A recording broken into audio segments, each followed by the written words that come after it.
Welcome to the Frontline Herbalism podcast with your host Nicole Rose from the Solidarity Apothecary. This is your place for all things plants and liberation. Let's get started. Hello, welcome back to the Frontline Herbalism podcast. How are you doing?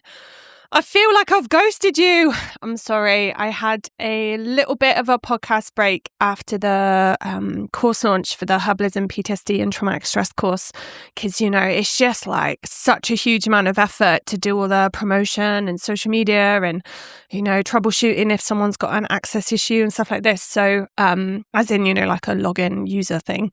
But yeah, I'm super grateful for everyone who joined the course. Amazing to have a bunch of people inside it, already getting emails from people saying how helpful it's being. So that's really awesome. Yeah, been a busy bee. I'm just kind of like back to back with the clients, which is great.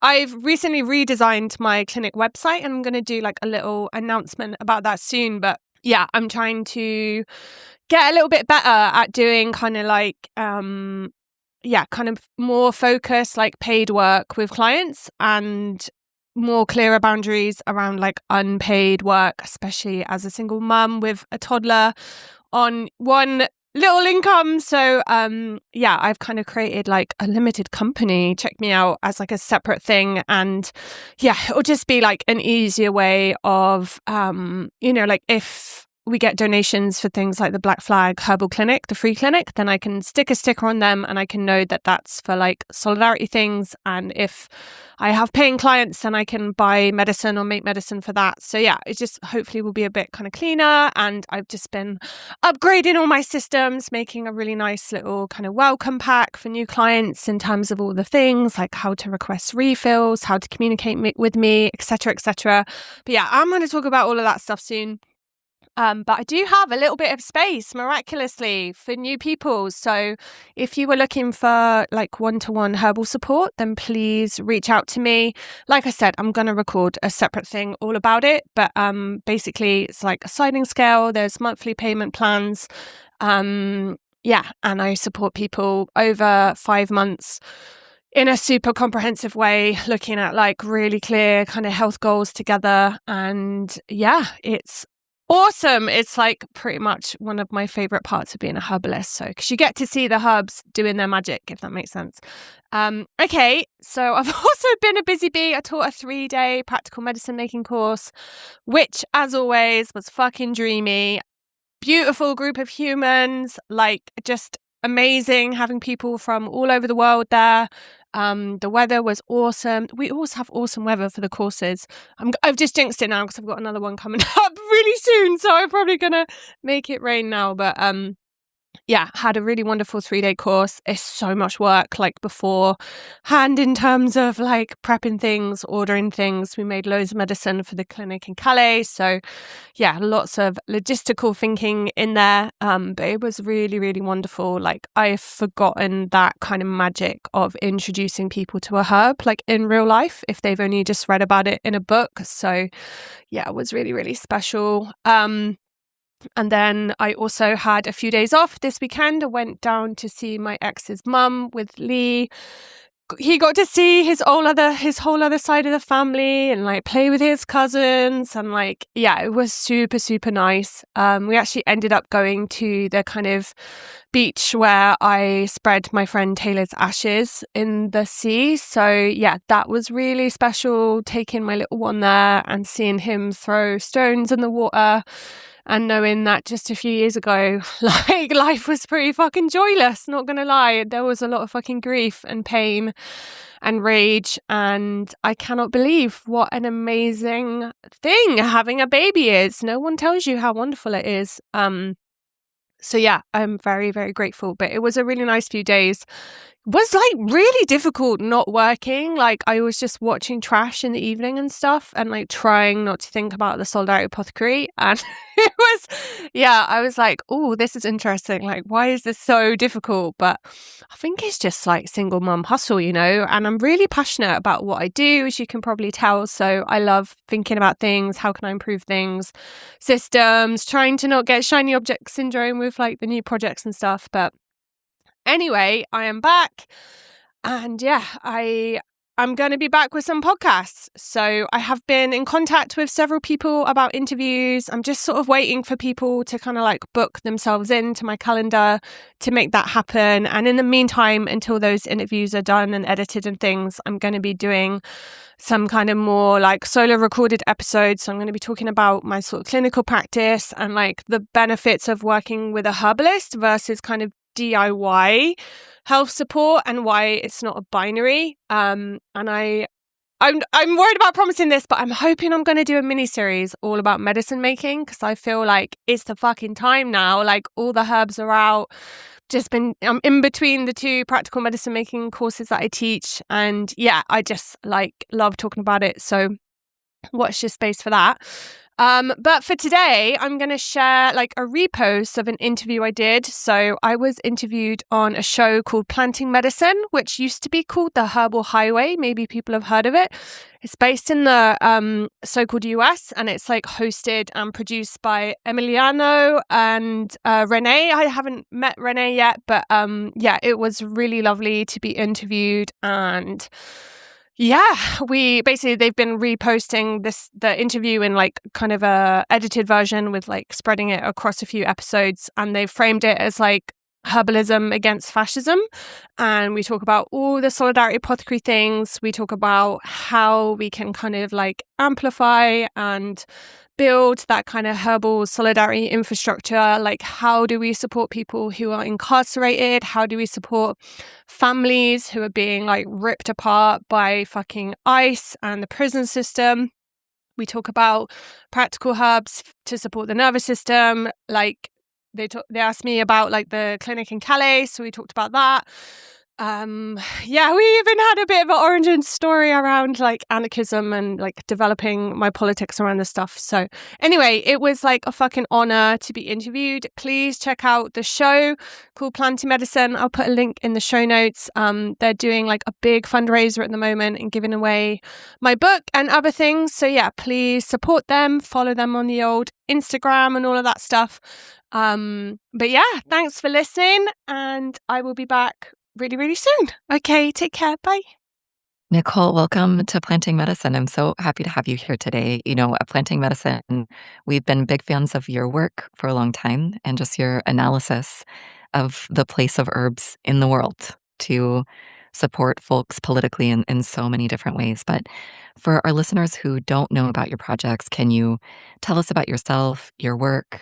Sure. Well, thanks again for the invitation. Long-term listener and respect your show a lot, and everything you're doing. But yeah, I'm Nicole. I live in the southwest of England. And yeah, I run a project called the Solidarity Apothecary, and the kind of, yeah, its role in the world, I guess, is supporting people experiencing state violence with herbal medicine.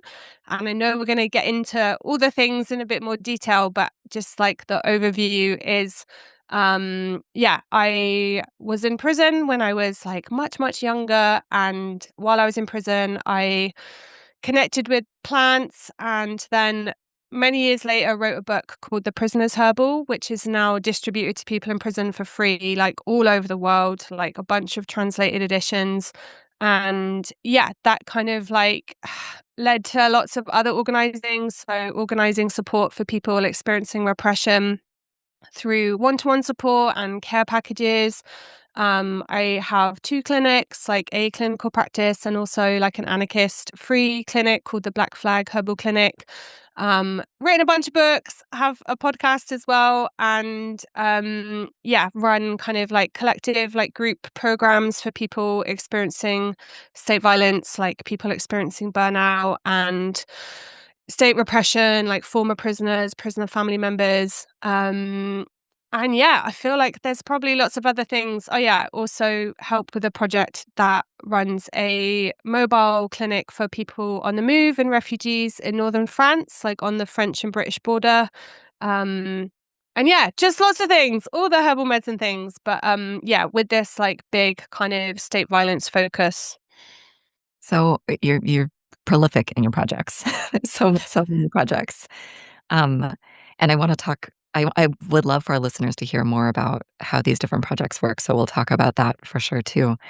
Um, but it's so interesting. It sounds like you were politicized actually quite young, even before you were incarcerated, and then came to this whole different level of politicization in terms of community organizing, mutual aid support through your experiences supporting people with state violence. Can you speak a little bit more to that? Where did your politics come from? Yeah, I mean, I guess like context, like I was brought up by a amazing single mum, but on like income support, like state benefits. So like this kind of like class analysis like came in quite strong, like just through life experience and seeing like patriarchy and abusive men and all the things. But I actually found like a Enrico Malatesta book when I was babysitting when I was 10 years old. I mean, I should not have been babysitting at that age for another kid, but it was for my Things mum's were different friend. in the 80s Yeah, or exactly. 90s. Yeah. Um, and I remember just reading this book like from cover to cover, like in a few hours, and just being like, wow, like this word describes everything for me in terms of like this commitment to eradicating domination, like whether that's like how we organize like our economies and our labor, or whether that's like resisting like racism and fascism, or fighting for animal liberation, or like eco defense stuff. Like I just feel like the word like struck a chord with me. And this was like just as the internet was like starting, right, and we didn't have a computer, but I wrote to the Anarchist Federation like when I was like 11 years old, being like, I want to do stuff. Like, can I get involved? And they sent me a little list of contacts, and I like gave this guy a call and met up with him. And anyway, so the rest is history. But yeah, I was definitely like politicized before prison and had supported people in prison. Like my first partner got sent down when I was like 16 years old. Um, and yeah, like I was inside for like an animal liberation campaign. So like, yeah, there was definitely all those politics there, but I think I hadn't come across like ideas around like prison abolition, which was like quite kind of like North American, I would say, like in terms of like analysis and its roots in people who are like, resisting like slavery. And yeah, it's like quite specific, I would say, to the like context in the so-called US. But it was like interesting to me of like being in this institution and seeing like so much like violence and horror and poverty, and just kind of like getting out of prison and just like making myself devoted to just like, I want to become the prison system's biggest fucking enemy. Like I just want to like, like I don't want anyone else to have to go through that experience. And prisoner family members and people leaving prison like are experiencing so much marginalization and oppression in all sorts of ways that like that's I guess been what I've been devoted to ever since I got out, is like how do we respond to harm, like how do we respond to like abuse and like power dynamics and the state and all of these things. But like how do we also connect with plants? And I feel like it's plants that have sustained all of that kind of other organizing and like interfacing with lots of like horrible stuff. Yeah. Yeah, I so enjoy hearing this out loud. I spent a lot of time with your book yesterday, with Yeah. your new book, which is Herbalism and State Violence, Practical Herbal Medicine for Surviving State Repression. Um, and it's so fun to get to hear, just in your words, in your voice, some of where you came from after reading words on a page. But I really did get the sense that the offerings that you have in herbalism and organizing are really offerings from your heart for your communities, and that you have a very expansive sense of community. Also, a very expansive sense of what justice means.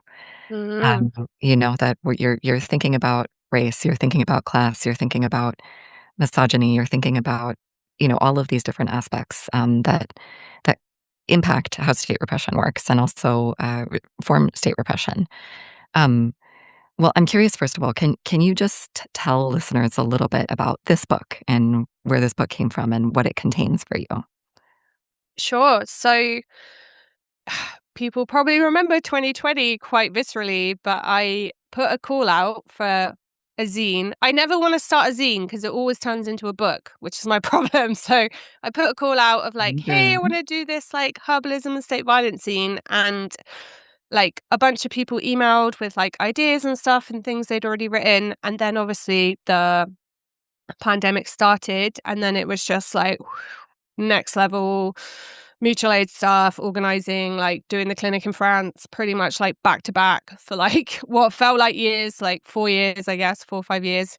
And then I was like, I really want to finish this book. It's been unfinished for too long. So I was actually pregnant and had a very awful first 6 months of my pregnancy. But as my like vomiting stopped, I was like, I am determined to finish this book. So with the support of an amazing friend called Kez, who's like a trans feminist, awesome writer and editor, she helped me, and we just like bashed it out in like 2 months. And then I was literally like 8 months pregnant, like packing up these books in my herb shed. Like it was ridiculous. But like, and I wasn't expecting it to get so like large, like, as I know you're gonna be giving it away fundraising attempts, but it's like it is a beast. It's like 440 pages or something. But yeah, I feel like it kind of captures all these different like possibilities for herbalism, like whether that's a focus on border violence and it shares like a bunch of recipes from the mobile herbal clinic in Calais, or whether it's about state repression and it shares like recipes from my like anti-repression care packages, and beautiful stories and poems and different things from people who've like also supported people in prison or gone through repression themselves. And so it's kind of like looking at just like the tip of the iceberg in terms of state violence, and then looking at like practical herbal responses. And the goal is just to like illuminate to the world of like this amazing potential of herbalism, and like how it's just like an amazing tool to support people's bodies, hearts, spirits, like all the things. And just to give lots of like examples of that, so hopefully people can kind of do similar things where they are.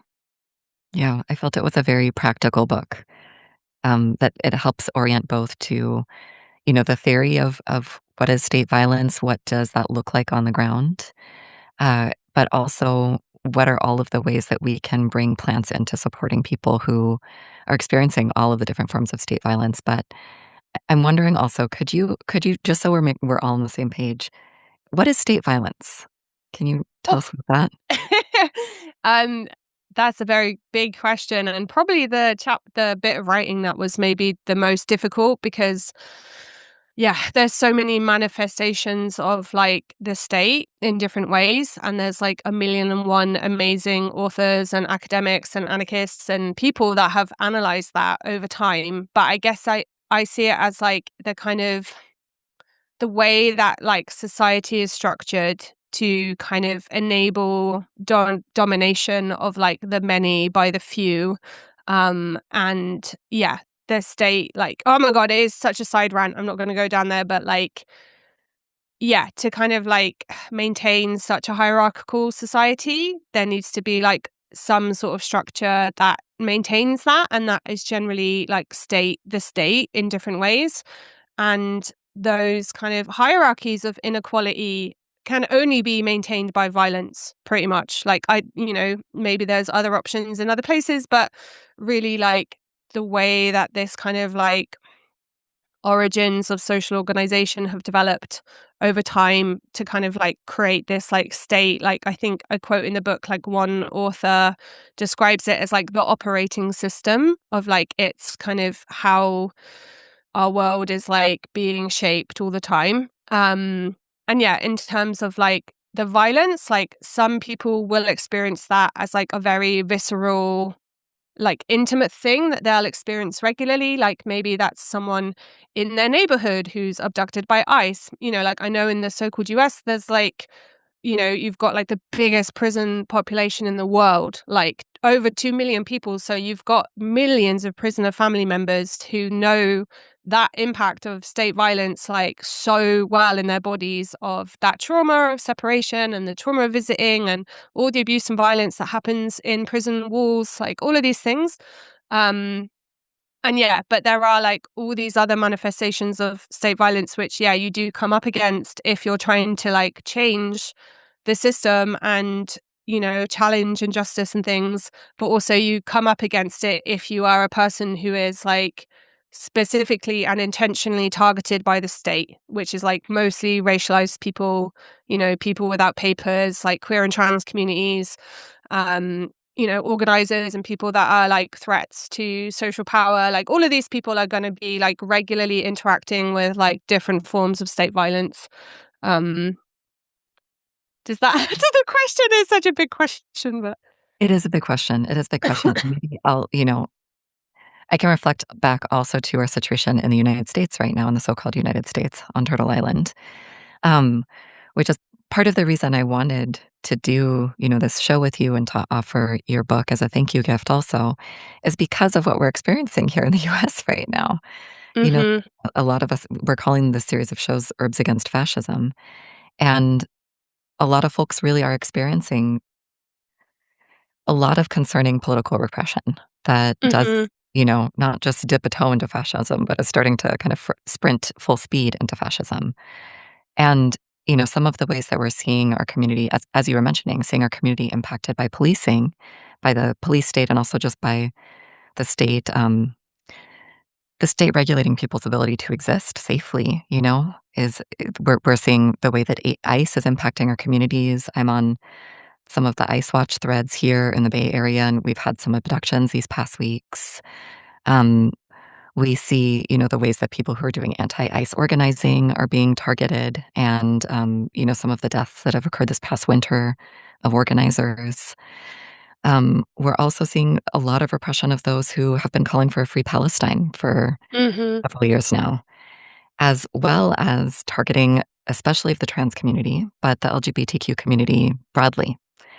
And that some of these are more administrative forms of violence, but a lot of these are really ways that harm is coming down strongly on people's heads here, mm-hmm, enacted by the police state and by state repression in the United States. So I'm curious, when we're in these times of so much right wing backlash, so much consolidation of power into the hands of the few, of which state repression is a fantastic tool to do that consolidation of power. Where do you start supporting your communities? What are the actions? What are the plants that are coming to you in these times when things feel bleak, things feel like they're getting worse and becoming more fascist every day? mm. Yeah, I mean, it's like such a big question. And I feel like what's overwhelming people somehow is like the scale. Like Mhm. lots of things that are happening are like actually not new, right? Like they've been, like I talk about it a little bit in the book of like, like I live in the UK and like I feel like the British state has like perfected the art of statecraft of like how do we maintain our state with like just enough violence to like keep things going, but not enough to trigger a rebellion, while also exporting violence all over the world through colonialism and those like colonial like initiatives, I guess, being like the testing ground for like state apparatus and like the development of the state. And, like loads of people like write about this, like Dylan Rodriguez, maybe, like a academic who talks about like, yeah, statecraft and white supremacy and all the things.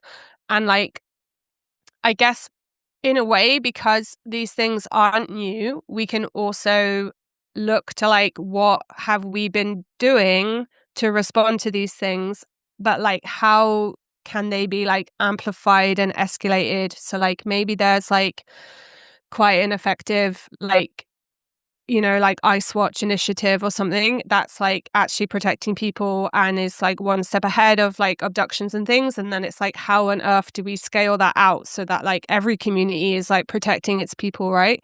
And I think it's a bit similar with herbalism, and it's a bit why I created the book, is like to just kind of like amplify things that have happened. So like our mobile herbal clinic in Calais, that is like serving people on, on the border, like there's no reason why that couldn't be something that happens on every border, right? Every border hotspot where people are experiencing displacement and police violence and, like massive organized, like hostile environment, like policies, like there could be herbalists working with like every group there, like doing solidarity work who are, attending to people's wounds and trying to organize to help people get to safety and like all of these things. And like, none of these things are kind of like new in the sense that, people have been like resisting since domination began, right? Like in all different ways. And what can we learn from them?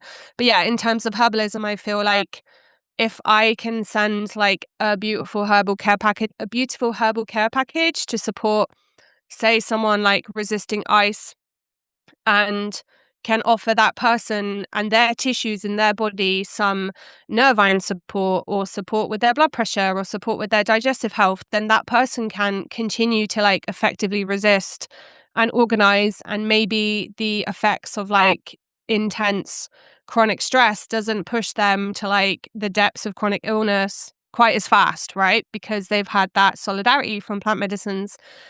And I think like, yeah, it's kind of a question of scale of like, we do need these sorts of initiatives like all over the world to, to combat like what is happening. And obviously it's beyond just herbalism, right? Like you mentioned, like we need like all of the things, not just the herbs, but if it is like herbalists who are listening, then I do think every community has its own needs. Maybe there's like a lot of like houseless people with, challenges around active addiction, and like the biggest thing you can be doing is like harm reduction work. Or maybe like you are in the center of a city somewhere and you are just kind of like trying to monitor like police violence or do court support or and I just feel like the book just brings like a bunch of different examples to life. And I think sometimes herbalists worry about like what is their role, but like the longer I do this, the more I see like how powerful it is of like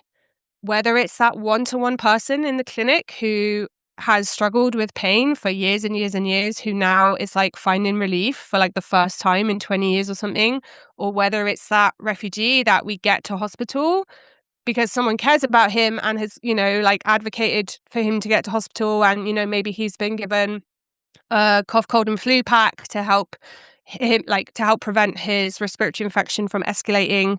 Like it's, there's like a micro level of like how plants are really helping people one to one. But I feel like the state is all about like dehumanizing people every step of the way. And herbalism is somehow about humanizing people, if that makes sense. It's about actually you matter, like your health matters, like caring for you matters. Like I care if you get deported, I care if you get put in a cell, I care if you get locked in a cage for 2 years. Like, and that, is kind of like, the basis of my organizing really is like, I just really care about people. And one way I can express care is like through herbs, because they're just like the best, as you know. Herbs are the best. I loved in the conclusion of the book, you called herbs your comrades or your compañeros, So often here we have people coming on the air, talking about how herbs are their friends, but I love the framing of herbs as our comrades also, which I think is true, in traditional ways and in the traditional teachings that I've received. It's our job to show up for the plants, for their well-being, which means showing up for the whole world. And it's the plants' jobs also to show up for us. So we're comrades, in a bidirectional way to each other. Yeah. 100%. Yeah. Yeah. Um, there's a couple other things that, before we, when we spoke, getting ready for this interview, you kind of brought up that you feel like there's a mandate for herbalists here, that a lot of herbalists can have some hesitation about getting involved politically, but that there are these accessible ways to organize and make it happen. And that's a lot of what I was hearing you speak about just now, that as herbalists, we need to have our eyes open to the politics of the world and be understanding what our place is, the ways that we can participate, the ways that we can support. The other thing that I've heard you speak about a couple of times and that I'd love to hear more about is the mobile herbal clinic in Calais. Because I think that's It's got a wonderful story. It's an excellent model for, structures that we might base or draw some inspiration upon to be doing similar but local projects elsewhere around the world. So, can you tell us about that mobile clinic?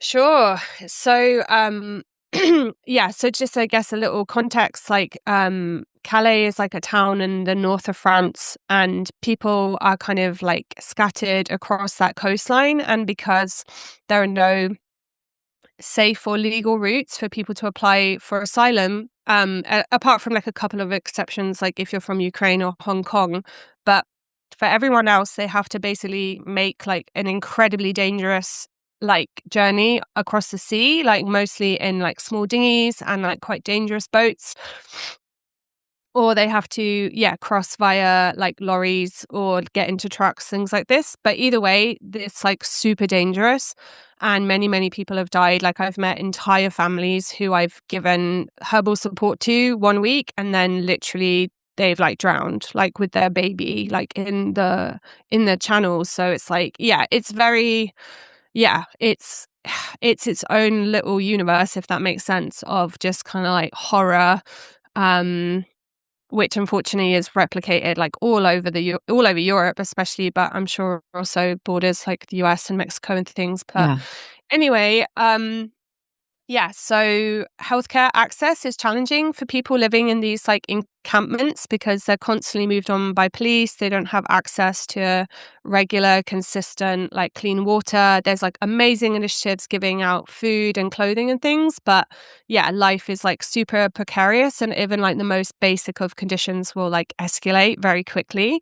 So Herbalists had been working in the area for a long time, but it wasn't until 2019 that there was this decision to like create like our own organization that can offer like consistent solidarity going like every single month for the first week of the month. And my old clinical supervisor, Melissa Ronaldson, was like the founder of that. And I just like got involved as a kind of student at the beginning, and ended up becoming the field coordinator and doing all this like logistical work and fundraising work, and like picking up all the clinical things and getting trained by some amazing people and doctors and things in like herbal first aid. But for a trip we will see like sometimes like 600 people over a week, sometimes more, and most people are struggling with like kind of upper respiratory infections, but also lots of wounds and injuries and sprains. But our main kind of critical role is like screening for people that need like higher definitive care. So we take a lot of people to hospital. We do a lot of advocacy with like, we've got a team which is like a mix of herbalists from the UK and like French doctors. So there's like this really nice mix of like being able to like use the privilege of the French doctor to like get care for people. And we make all of the medicine ourselves, like other than maybe like 10% of it we might buy, but like everything is pretty much grown and made by hand by like, a small group of medicine makers like across the UK. And all of that is like, just in defiance of this hostile environment that, the British and the state French are cooperating to implement against racialized people. So it's been going for a fair while. I spent 4 years bouncing back and forth to France until I had my son. And since then I've had to just like focus on the UK side of it, like medicine making and fundraising and things. But I think it's like an interesting project because it's like pretty phenomenal in terms of like how many people we see and seeing how effective the medicines are, seeing how loved and appreciated the medicines are, seeing all the different like wound protocols. And it's been a lot of graft over a lot of years, but I do, like you said, like I think it is like a really amazing example medicine of like a really amazing example of like herbal medicine in practice. I can see how excited you are about this project too, how much it means to you. Like, Yeah. light up talking about it. I Yeah. mean, I really miss going because like I just felt like it's so vicariously traumatizing that it's like it's not that you want to be there, but it's just like it just feels surreal when you're not there because there's this like whole other world of like pain and suffering that you're not kind of like engaged in like solidarity around. But I think I've learned since I got pregnant just like how vital all the behind the scenes stuff is. And like, this is what I mean with herbalists. It's like, you don't have to be the one doing the dressings, right? Like somewhere frightening with the cops and all of this stuff. Like you can be the person like growing the medicine and making the medicine and posting it, or providing support for people to, you know, offload on you or whatever, like after the trips. And yeah, like there's a whole just possibility of infrastructure of solidarity that herbalists can plug into. And yeah, that stuff is like super, super, super important. Yeah. I'm curious, what are a couple of your favorite herbal recipes or formulas or other protocols from the mobile clinic? Oh, I mean, I am like the cough syrup maker. So like I make Fascinating.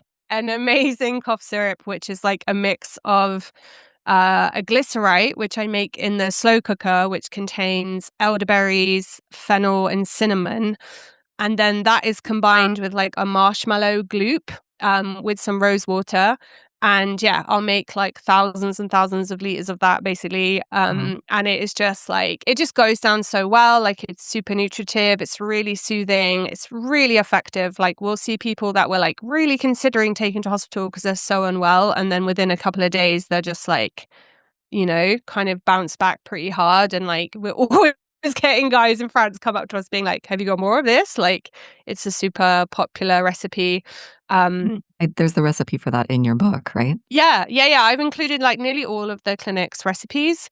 And then yeah, I guess in terms of like wound stuff, like we have a very effective wound spray, which is a mix of like calendula and myrrh tincture with some water. And yeah, I for the last few years that I was there, I was like the working on the external medicine station, so doing like all the wounds and the dressings and stuff. And yeah, I don't know how much of that wound spray I've used in my life, but like it is like, yeah, people will be really struggling with like a secondary bacterial infection that they picked up in like Bulgaria or something, and they've had it for 2 months and nothing's shifted it.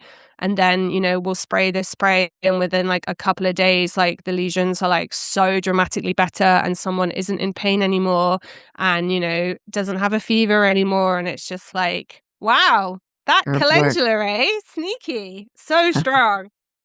Absolutely. Um, One other question about the mobile herb clinic, and this is, what are some pro tips you have for people who might be considering starting a similar project where they are? Oh, interesting. I think even though I love planning, I'm such a big planner. I think that you actually have to build the systems as you go. And like, there's like a level of like research you can do, you know, like gauging people's needs and, you know, like learning from other projects that exist and experimenting with recipes and like building your crew and stuff like this. But like, actually, like the systems we use now, like 7 years later, we couldn't have developed those in that first year, you know. Like Mhm. now we've got systems to track our inventory, to track how many people we're seeing and their different presentations. We've got referral forms, like we've got medicine making infrastructure like all over the country and also Europe. Like we couldn't have done that on day one.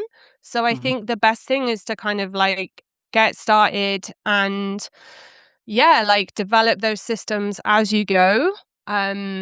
Because yeah, you're inevitably going to be changing and growing and evolving. And like, I think a lot of herbalists learned that with like pandemic response stuff of like, you had Yep. to just like respond to people's needs and those needs change. And now how are we showing up for people with long COVID, for example? Like, do you know what I mean? So I think, yeah, we maybe people can feel frightened of like, I don't know enough, like, blah, blah, blah, blah, blah. But actually, it's like, yeah, you kind of have to learn by doing as much as you need to, you know, be learning your herbalism and your clinical safety and all of this stuff. And I'm working on this big, like, Frontline Herbalism membership where I'm just going to, like, put loads of these skills and resources and tools and templates and stuff that we've developed, like, into something accessible for people so that it is easier to create projects without, you know, doing all the work that we've had to do. But at the same time, like every project, every context is different. And if we want people to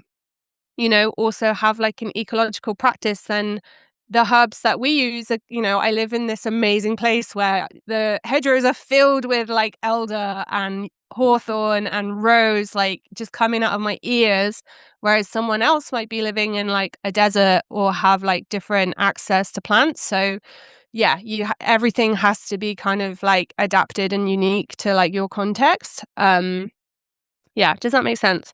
That does make sense. Yeah. But I appreciate that, that there's ways we can learn from past projects, and also we need to be responsive to the environment and the new circumstances around us all the time. Yeah, Yeah. exactly. Um, we also see, with some frequency, as I get anyways, and I think other herbalists see out there, calls for donations for herbs when there's different kind of political organizing moments, or, there's been an emergency, or, whatever it is. And I'm wondering if you have recommendations for how people can thoughtfully donate herbs, right? So what, in these moments when there's a call for, something happened, please send us medicine. How can people do that in a good way? Good question. Yeah, this stuff is tricky. So I helped start this project called Ukraine Herbal Solidarity when the like genocidal reinvasion started. And yeah, like me and like the Ukrainian herbalists involved like put a call out for herbs. And I think we learned a lot from that call out of like, you can say, oh, we need elderflower, to make cough syrup or whatever. But like someone can send you like 10 grams of elderflower and someone else can send you like 10 kilos. Do you know what I mean? So I Mm. think there's like a little bit of onus on the person putting the call out to be as specific as possible about what is valuable, to make life easier for people donating.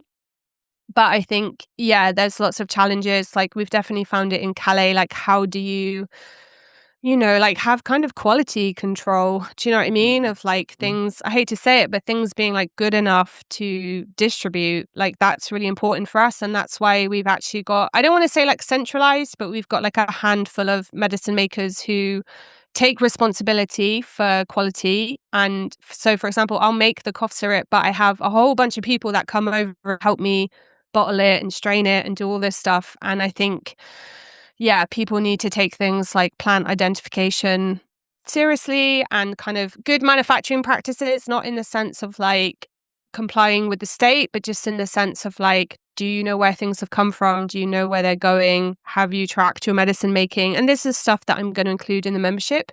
But at the same time, like, I don't want to disenfranchise people that maybe don't have all of that stuff in place because yeah, just like every project is different. And like with this Black Flag herbal clinic, like it is valuable for us to be donated maybe just 1 liter of tincture. Do you know what I mean? From a herbalist, that's going to help a bunch of people. Whereas with Ukraine, like we distributed like 17,000 medicines within 6 months. So it's like we That's needed incredible.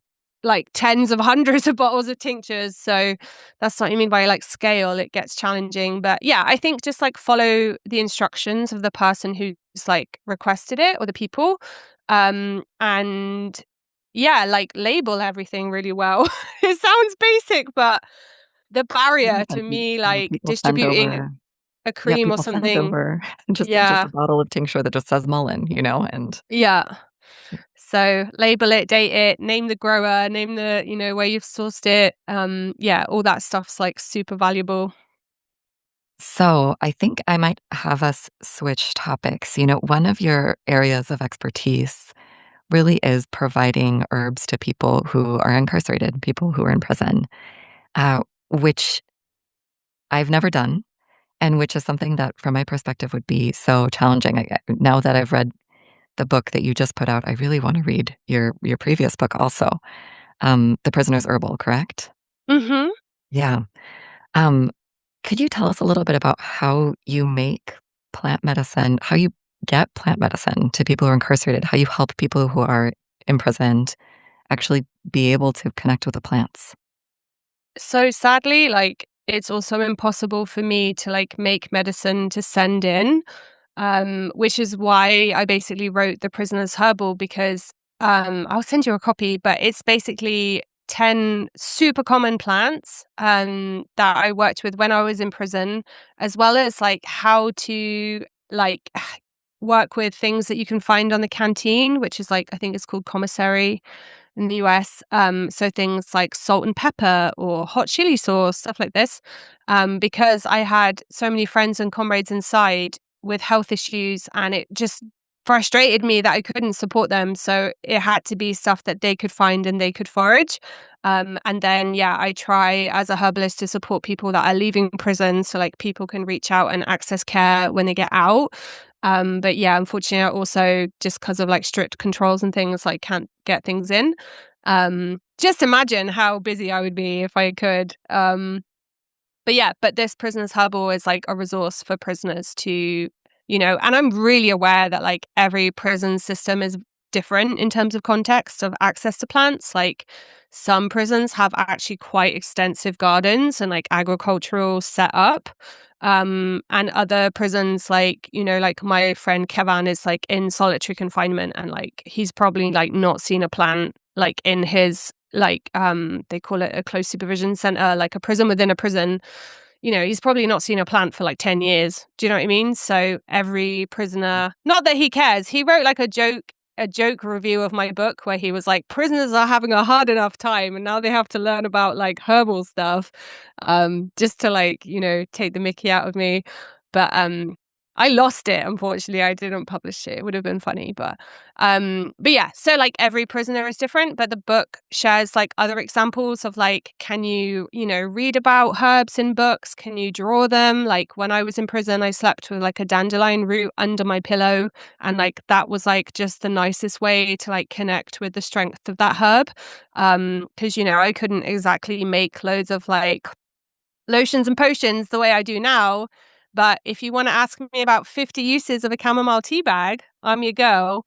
So yeah, I think, yeah, that's basically what that book's tried to achieve, is like, how do prisoners, cultivate even like the tiniest bit of autonomy over their health in a system that is like opposing that. Like even just to get toilet roll or like a paracetamol is like an absolute nightmare. So it's like, how can you, like, yeah, develop a little bit more autonomy like over your health.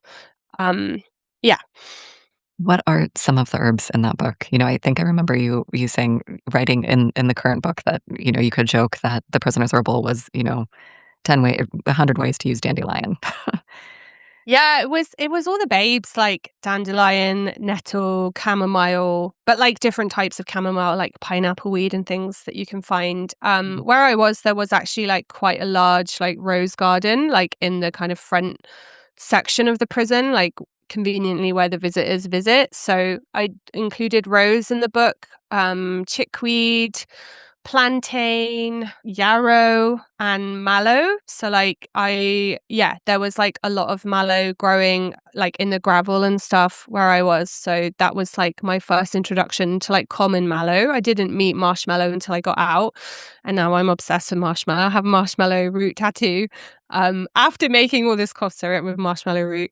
But yeah, and then the like canteen commissary section, it's like loads of different like spices and condiments, like salt and pepper, and also like fruits and vegetables. Like you can get certain like fruits in prison, or at least you could get like oranges and bananas, for example. So I included as much information I could about like some of like the creative medicinal ways you can work with them.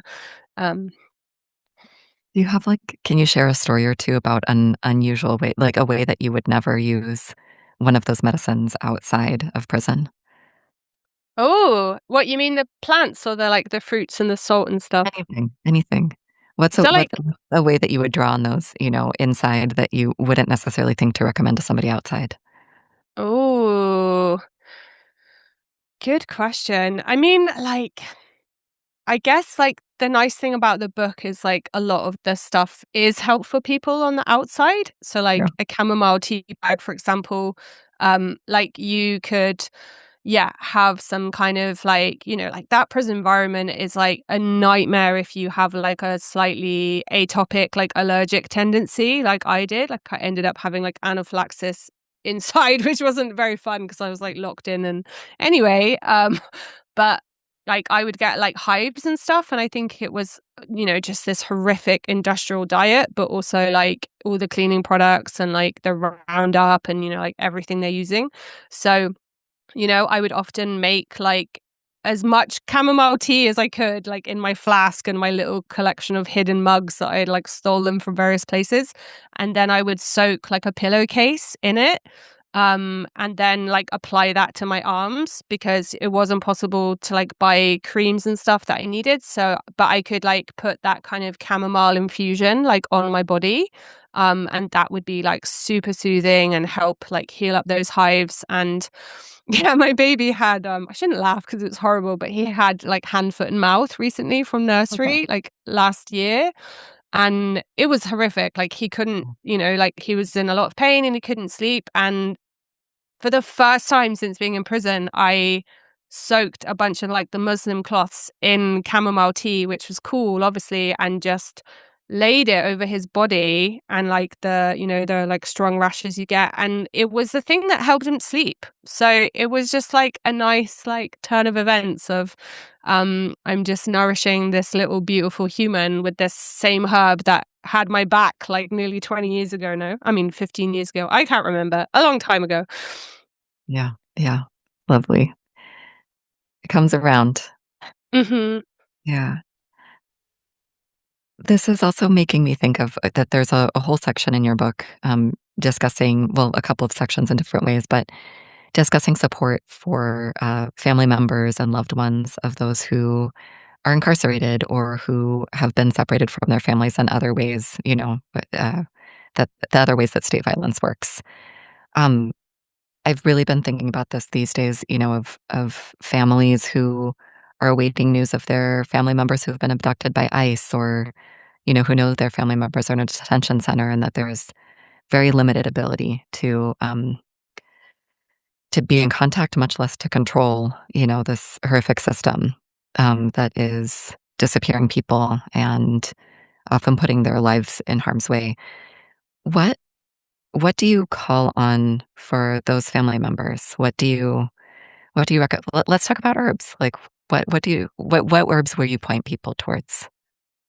Um so like yeah, I guess for context of, you know, like I said, my first boyfriend went to prison when I was 16, and I've been involved in like all sorts of prisoner solidarity organizing and had close friends that I met in prison that I continue to support for a really long time, including friends who've died inside. And like the overwhelming feeling on a daily basis for myself and for the like thousands of people I've met in and out of the prison system is just like grief. Like as much as like the prison system kind of, you know, destroys your physical health in terms of your, you know, stress hormones and like the, you know, like all the chronic illness cascade that chronic stress generates in the body. Like the thing that I see all the time is just this like heartache and emotional pain. And like, I know everyone has different herbs for that, but like for me, without a doubt, it just always comes back to like rose. And also hawthorn is like amazing for grief. And, you know, these are two plants that are like super abundant where I am. So it's like very easy to make a lot of medicine with them. Um, but yeah, like I feel like prisoner families, like I have a prisoner family care package that people can request, which has like a nerve nourisher tea with like skullcap and oat straw and rose and chamomile, and I have like a rose petal soother, and then there's some other like immune support and like a blend for people doing prison visits. It's like that kind of like immune kind of tonic action while they're like, you know, traveling a lot or driving far or, you know, like subjected to all the public transport viruses and all the things. But yeah, but the feedback I get all the time is like about this rose petal glycerite and like just how much it like hits for people of, you know, because like the grief around supporting someone in prison is like very invisibilized because, like you said, people are being disappeared, like, and it is like, you know, completely intended state tactic to remove people from our communities. But like that leaves like a gap, right? Like maybe that's your partner who you cuddled up with at night. Like maybe that's your child who you looked after for years after years, you know, like maybe that's a parent, like maybe that's like a comrade that you've worked with closely for a decade. Like it could be anyone you have a strong relationship with. And when that like relationship is like ruptured, like you already spoke to like the powerlessness, but like, you know, like one of the definitions of trauma is like literally like an experience that's like so overwhelming you can't really integrate it. And I feel like grief in terms of losing people we love, like to the finality of death, is very overwhelming, but you're kind of powerless if someone dies anyway, right? You can't do anything. Whereas when someone is like away, quote unquote, in a prison, like you feel just as powerless because you're coming up against the violence of the state, but like that person is still alive, right? So it's like it just creates like such an intense feeling of like heartache. And yeah, for me, like Rose is really fantastic at helping people like release that kind of emotional pain, helping them feel like they aren't alone, like being reminded of like the joy and the beauty of the world. Because I think when someone is like in that kind of prison land, like it's very easy to like fall into a place where like all you witness is like suffering on a daily basis, and you forget like how amazing it is to be alive and like how amazing plants are. And I feel like Rose is just this like beautiful gift of like reminding you to like, yeah, like keep your heart open a bit, if that makes sense. And that it's like the worst feeling in the world to know that someone you love is in danger, but like it's also the nicest feeling in the world and the most life-changing experience to know what it feels like to love someone.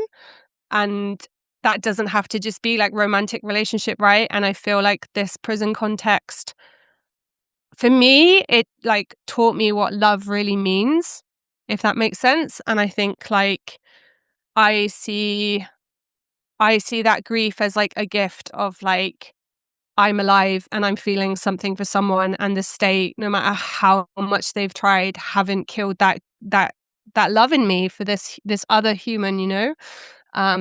Yeah, but I think, yeah. I mean, like, I could just go to Rose like every day of the week for everything, but yeah, I feel like in my care packages, like Rose is like really the hub that most people feel that like strengthening with, if that makes sense. That rose glycerite sounds beautiful.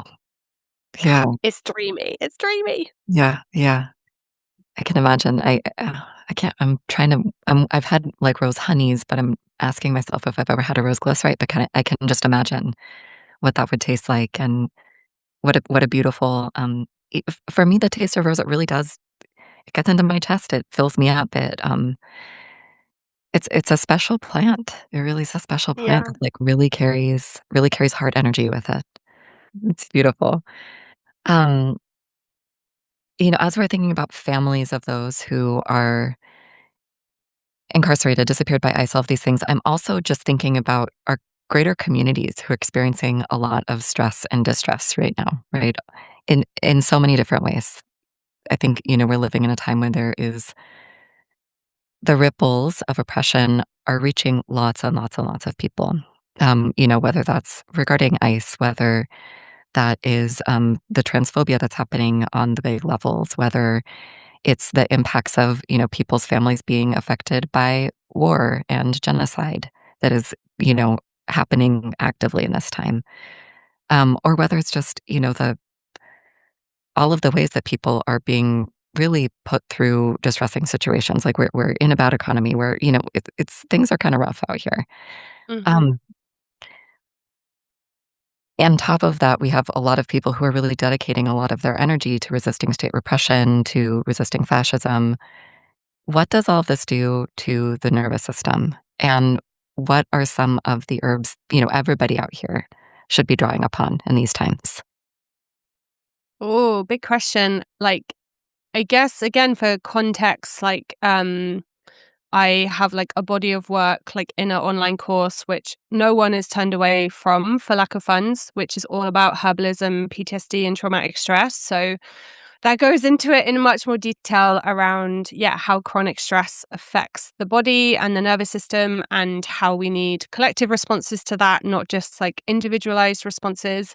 Um, but yeah, like I also, after like 2 decades of like organizing really, really hard, like against like prison expansion and doing all this prisoner support stuff and loads of carrying responsibilities within my family and everything, like I hit like a really serious burnout. And that was actually my first sort of writing context of writing this Overcoming Burnout book, which was like a series of blogs like documenting that kind of experience. But yeah, I interact with a lot of people struggling with burnout like very regularly in my sort of clinical practice and my solidarity work. And I guess like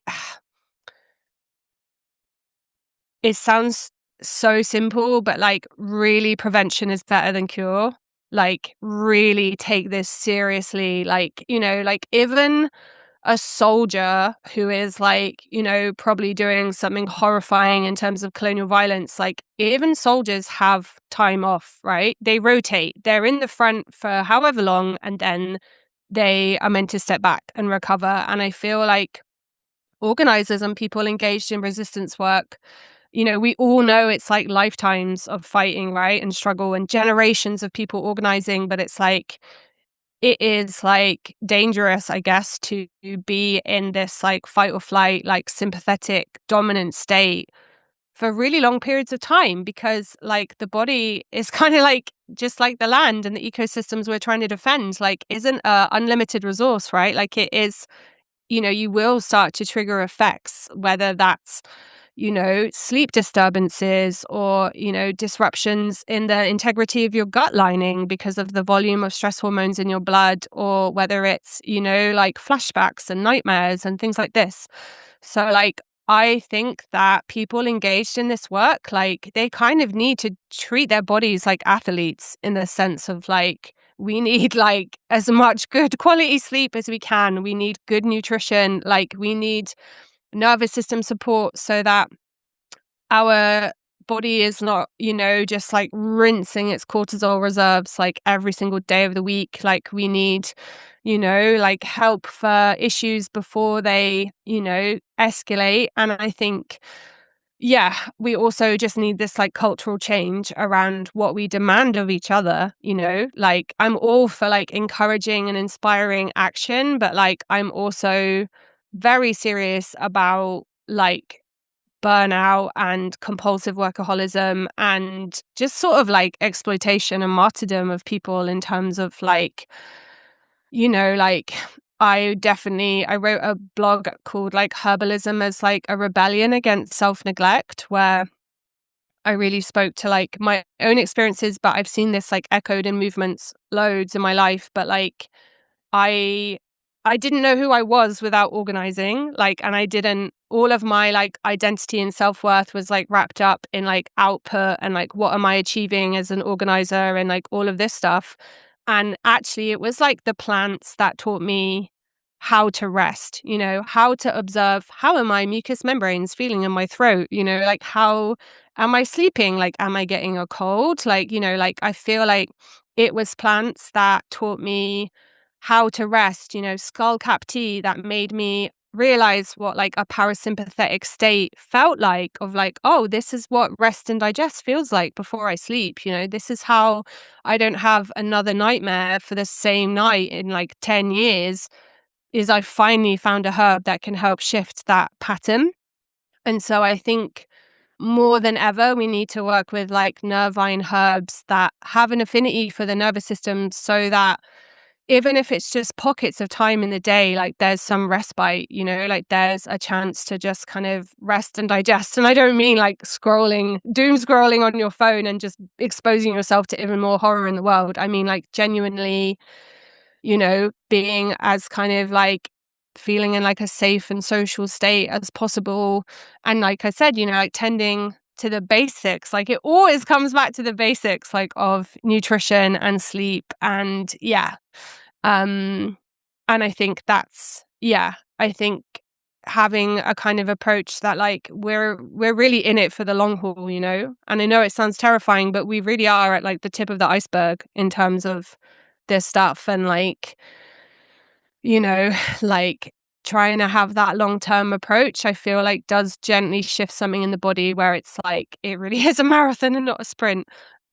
Sorry, that was a big rant, but does it make sense? No, I think that's wonderful. And As you're speaking to all of this, I'm also thinking about a part of the book where you categorize nervines in different ways and how they can be differently helpful in supporting us. Again, in all of this stress and distress and resilience and burnout prevention or burnout response. And it was very interesting to me. I hadn't seen this kind of categorization of nervines before. So I'm wondering if you could tell us a little bit more about some of these nervine categories and maybe an example of a nervine in each of them and why you pull on that herb. Sure, with pleasure. I did recently record a podcast series where I went into each category in much more Okay, detail, so great. folks can listen to that for the detail. But so I talk about like relaxant nervines, and I critique the word relax because I don't want people to think, oh, I'm just putting my feet up. It's actually more about how do you feel like safer in your body and able to, think more clearly and feel a bit calmer. And so, yeah, some of those herbs can help us access that state, but without like too much sedation. So the ones I really commonly work with are like chamomile and lemon balm, like hawthorn. Just kind of like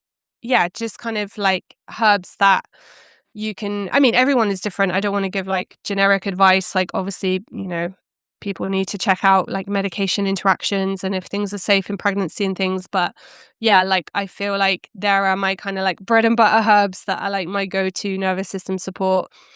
And then, yeah, I talk about cardiac nervines, which are herbs with an affinity for the heart and the cardiovascular system. So we've already spoken about rose. Like hawthorn is just amazing for supporting like the whole cardiovascular system and also that kind of like emotional stuff around like pain and grief, and has like a real affinity with, blood pressure, and it's very cooling. I'm a very hot person in terms of like a lot of energy, a lot of like heat, and in a kind of excited state. So I need lots of like cooling herbs, whereas other people need to be like warmed up a little bit. But I find these cardiac nervines are often in like the rose family and have this kind of like cooling, relaxant, kind of antispasmodic effect. And then I talk about like sedative or like hypnotic nervines, which can induce much stronger states of sleep and like stronger states of relaxation. But yeah, there's lots of disclaimers around that. Around that state doesn't always feel like default safe for someone. Like, anyway, I talk about that loads in my podcast, but there I'm really working with herbs like skullcap or, stronger herbs like wild lettuce or, even like valerian, for example, which is actually quite stimulating for lots of people, but for other people can have a really like renowned sedative effect. And then I talk about like nerve tonics, which are just like so valuable in our materia medica in terms of helping like restore the kind of structure and the functioning of the nervous system. And they have like a whole spectrum of properties and values that aren't like specific, but I guess some people would label them like adaptogens. But I feel like there's like much more nuance there than that. But yeah, like for example, skullcap can help with like the repair of the myelin sheath, which is like the layer of fat around nerve cells. And when that, the nervous system needs fat to function. So when we can kind of like have more healthy fats in our diet and apply things like lavender oil, for example, which I make with olive oil from Palestine, like it's so dreamy for the nervous system and can just help people sleep like so well. Yeah. So anyway, so working with nerve tonics, maybe it's a stronger herb like Schizandra, for example, that can help, kind of modulate the immune system responses and things. Or yeah, like herbs like milky oats would be a perfect example. It's like super nourishing to the nervous system.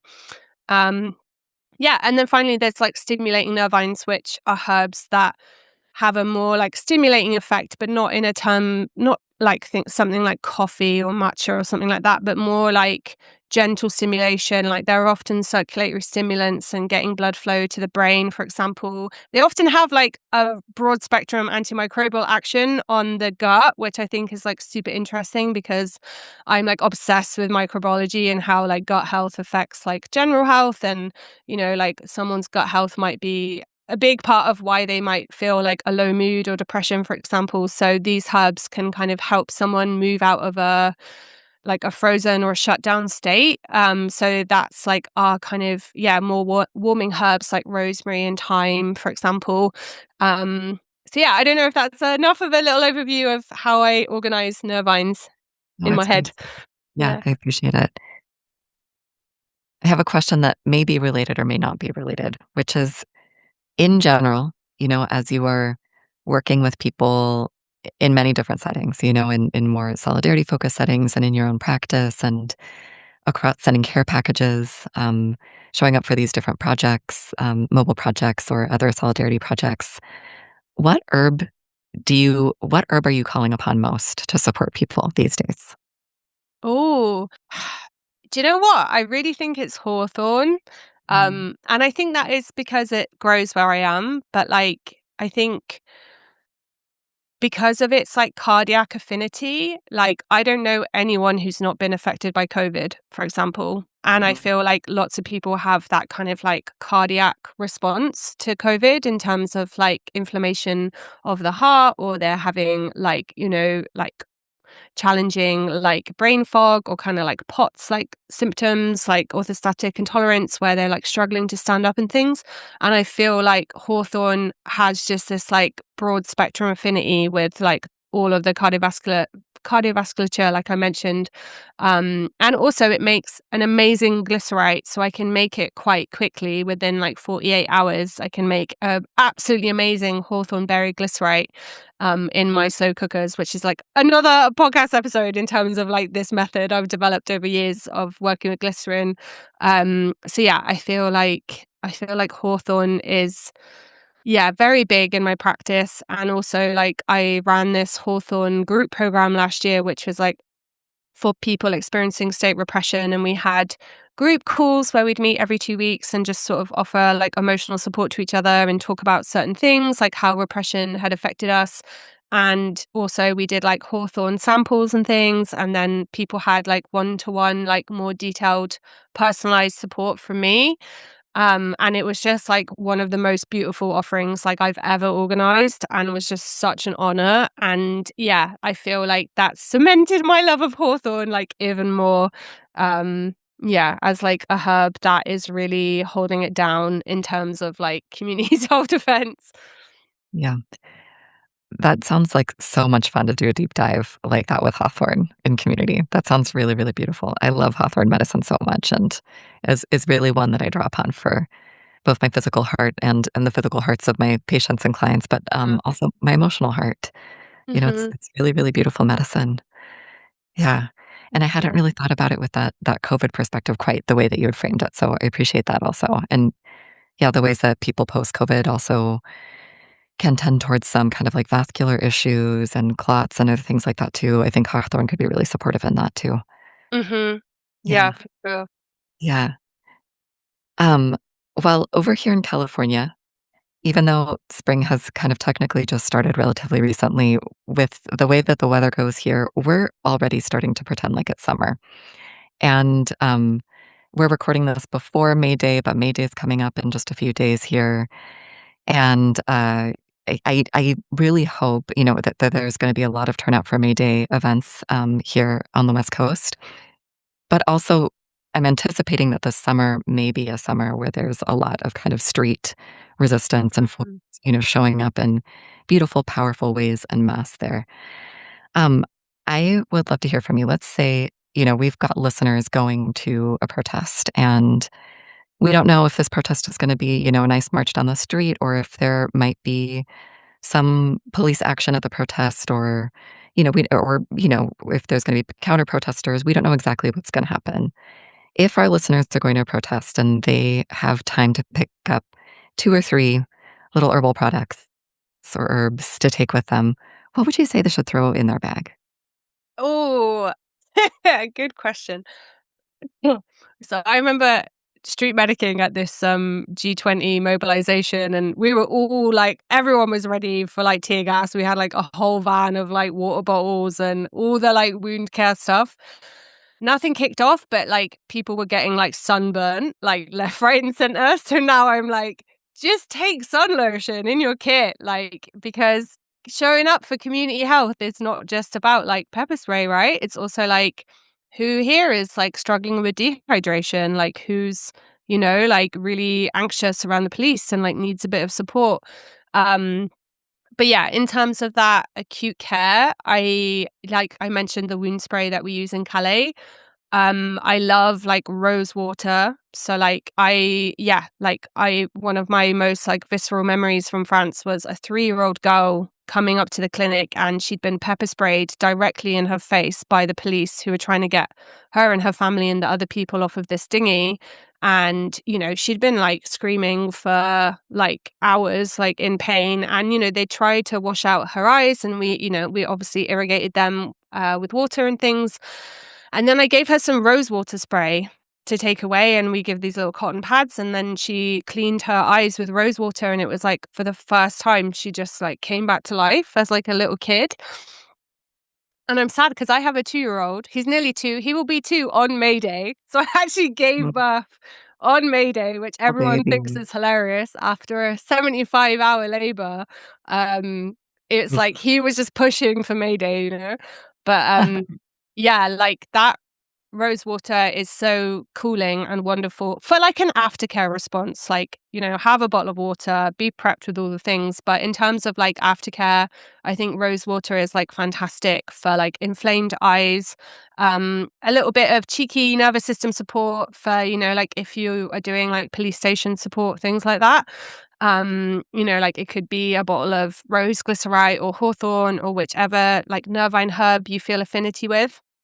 And then, unfortunately, I cannot go on any mobilization without bruise ointment. So we make a really great one in the recipes in the Herbalism and State Violence book, but it contains like St. John's wort, comfrey, and arnica, or sometimes daisy oil instead of arnica if we can harvest enough, as well as like essential oils with lavender and wintergreen in like soy wax. And like it's just so effective for like sprains and strains and bruises, and yeah, just like even just muscle pain from walking around all day, you know, and like standing up all day, like that's really tough on people's bodies. So yeah, but if you want something a little bit less clinical, something like a lavender oil is really wonderful, like for sunburn and for like sore and aching muscles. Also, if people are doing a lot of shouting, then, you know, like things that are soothing, like marshmallow and stuff for the throat. Sorry, I know you said 3 things, but I've gone off on one. But yeah, don't forget your sun lotion. It's hard to narrow it down. I get it. When I go out there, I go to my cabinet real quick and I'm like, okay, let me just grab a couple things, and I end up grabbing like 10 things at least, right? Yeah. Even if I'm not, participating in any formal way, that I still just want to be in Mhm. the community and bring some things to help people.